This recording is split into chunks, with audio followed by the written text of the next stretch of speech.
এই মুহূর্তের সর্বশেষ আপডেট নিউজ নিয়ে আপনাদের সামনে হাজির হলাম। এখন শুনবেন সংবাদ শিরোনাম। বিএনপির বিদায় ঘণ্টা বাজিয়ে জামায়াতের বাজিমাত, বিএনপির গোপন কুকর্ম ফাঁস, সেনাপ্রধানের বক্তব্যের রাজনীতিতে তোলপাড়। আরও জানাবো, ট্রাম্প মানসিক ভারসাম্যহীন ব্যক্তির মতো কথা বলছেন, মার্কিন সেনেটর। আপনারা দেখছেন লাইভ নিউজ বাংলা। এতক্ষণ দেখছিলেন সংবাদ শিরোনাম, এখন দেখুন বিস্তারিত। সময় হাতে আর মাত্র ৩০ দিন। ঘড়ির কাঁটা চলেছে অজানা আতঙ্কের সংকেত নিয়ে। দিল্লির সাউথ ব্লক যেন কূটনৈতিক সৌজন্যের সব দেয়াল ভেঙে পড়েছে, আর সেখান থেকেই এসেছিল এমন এক হুঁশিয়ারি যা কোনো সাধারণ বিবৃতি না, সরাসরি দেশের অস্তিত্বকেই প্রশ্নবিদ্ধ করে। পর্দার আড়ালে এমন কি ঘটেছে যার ফলে ভারতের এই অভূতপূর্ব আগ্রাসী ভাষা? কেন বলা হচ্ছে এই সরকার আর মাসখানেক টিকবে না? আজ এসব ঢেকে রাখা ঘটনা আর গোপন চুক্তির পর্দা সরিয়ে দেখা যাক।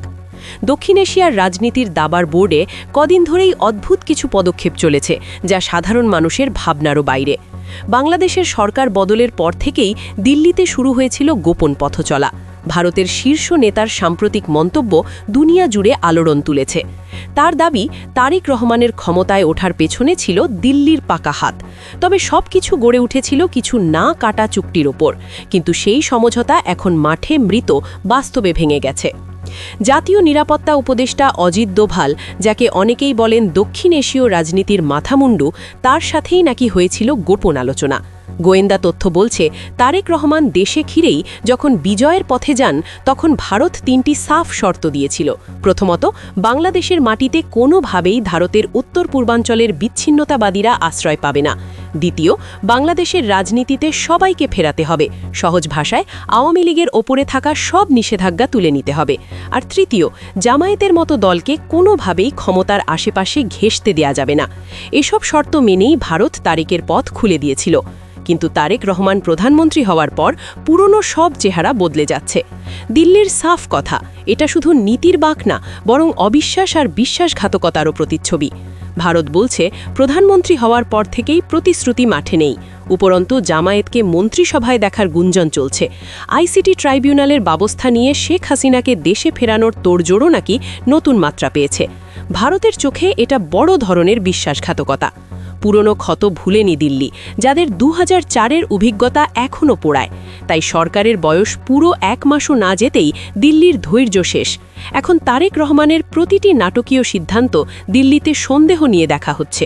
আওয়ামী লীগের নেতাদের মুক্তি আসন্নও না, বরং যারা জামিন পাচ্ছেন তাদের নতুন মামলা দিয়ে ফের গ্রেপ্তার করা হচ্ছে। এই সংকেত স্পষ্ট, বিএনপির বর্তমান ভূমিকা দিল্লির চোখে এখন বিপজ্জনক। বিপদের ঘণ্টা কানে এলেই দিল্লি এবার সরাসরি চরম বার্তা পাঠিয়েছে।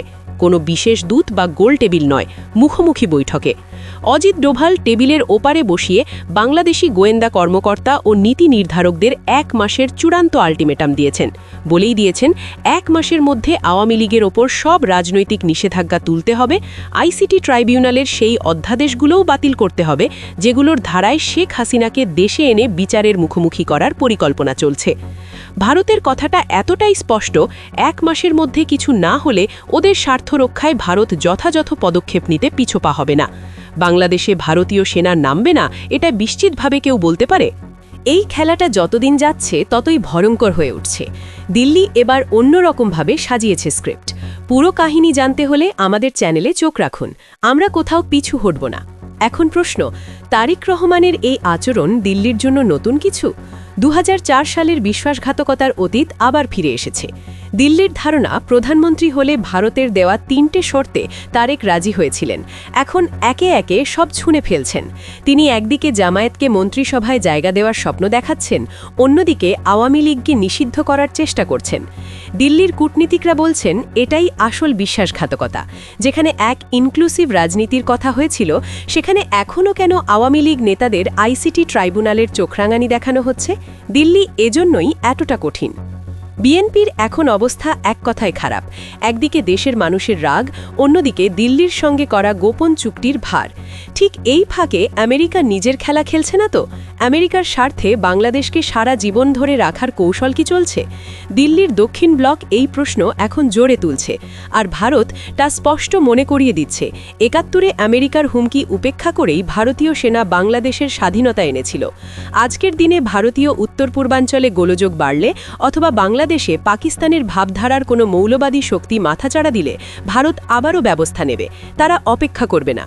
দিল্লির এই হুমকি ঢাকাকে ফিরিয়ে আনবে না, বরং বাংলাদেশের জন্য আরও বিপদ ডেকে আনবে। এই নিয়েই তো সবাই ভাবছে। রাজনীতির এই অন্ধকারেই হঠাৎ দেখা গেল এক আজব আলোড়ন। ইনু, মেনেন, কালামানিক সরকার বা প্রশাসনের বিশ্বস্ত মুখগুলো অল্প কিছুদিনেই জামিন পেল। আদালতের নিরপেক্ষতা নাকি এর আড়ালে দিল্লির বড় প্ল্যান? এটা কি এতটাই সহজ সরল? অনুসন্ধানীরা বলছেন না, বিএনপি এখন দুই দিকের চেপে ধরার ফাঁদে আটকা পড়েছে। একদিকে মানুষের বিশাল ক্ষোভ, আর একদিকে দিল্লির সঙ্গে করা অলিখিত চুক্তির টানাপড়েন।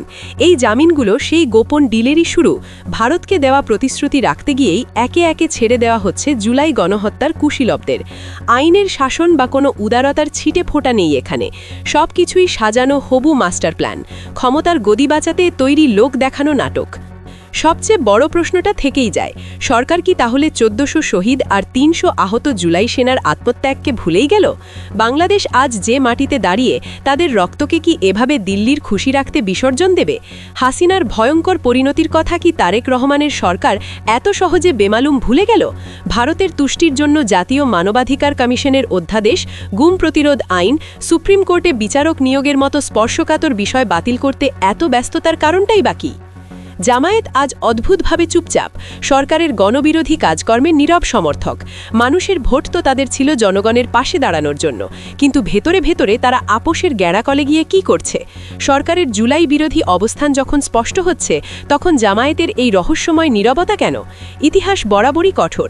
যারা মানুষের আবেগকে নিজেদের স্বার্থে ব্যবহার করে, সেখানেই তাদের পতন তাড়াতাড়ি হয়ে যায়। আজ দিল্লির এই রণমূর্তি আর দোবালের স্পষ্ট কথাবার্তা হয়তো পারে না কিছুদিন ক্ষমতার গদি টিকিয়ে রাখতে, কিন্তু জুলাইয়ের যে আগুন স্বৈরাচারকে গ্রাস করেছিল, সেই আগুন তো এখনও নেভেনি।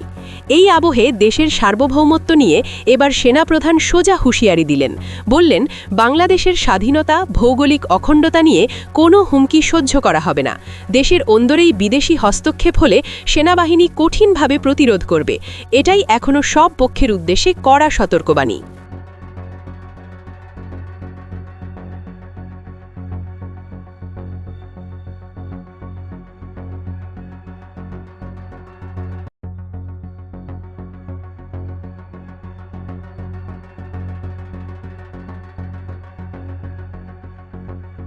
সবার আগে সর্বশেষ আপডেট নিউজ দেখতে সাবস্ক্রাইব করে আমাদের চ্যানেলের সাথেই থাকুন।